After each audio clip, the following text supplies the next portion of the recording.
for an individual to Yeah. keep up with it is really difficult. So I don't. I cheat. The last 2 years has been the most disruptive in terms of new technology and AI and automation, but also government regulation. Is there anything you're doing now to sort of safeguard against different changes and regulations above the, making sure you got cookies on your website? Okay, so this is a really hard question. Funnily enough, someone asked Yeah. me yesterday about what the future holds. No one knows. Let's first say that. Not even Elon Yeah. Musk.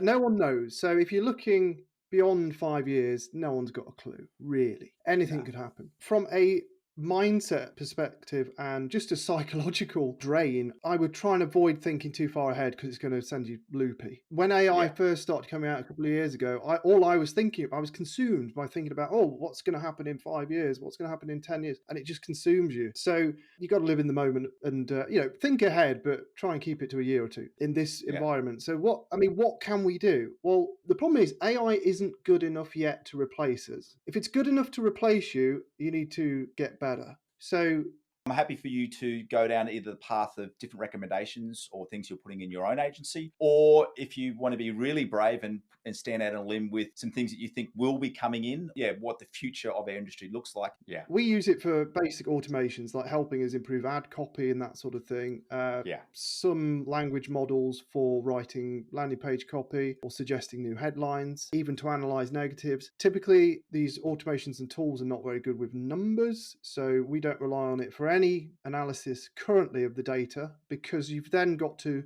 double check the work. You might as well Yeah. have done the work anyway. So really top level stuff, really basic. We're playing with some different tools that, well, actually, I can't take credit for this. A chap called Dan Barrett in Forge, he's automated using Zapier and ChatGPT his reports for his agency, where it will literally do all the summaries and explain the reports in English to his clients. And it's done a pretty good job. So, I mean, that saves 20 minutes an account a month. Yeah. You got 50 accounts, soon adds up. In terms of all the legislative stuff like the cookies and the law, Yeah. or even Google's getting caught offside with that. So for an individual to Yeah. keep up with it is really difficult. So I don't. I cheat. I use some of my hard-earned money to hire someone to do it for me. And if you're a freelancer, you're like, yeah, but I haven't got lots of money or whatever. It's like, okay, well, we'll just find someone on Upwork who's a Yeah. specialist in the tracking side or the consent mode side or whatever it is that you're struggling with. It's normally tracking. Most of us Yeah. don't want to be stuck in Tag Manager and messing around with tracking. Gone are the days where I can be asked with any of that. So I just find No. someone that literally, it's going full circle to the niching again. I find someone who's not a Yeah. Google Ads specialist or a marketer.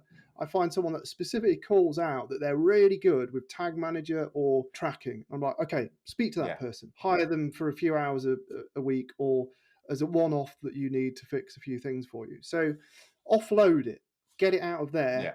into someone else's head that knows how to deal with it. So it's the cheats Yeah. way, but it's the best way, I think.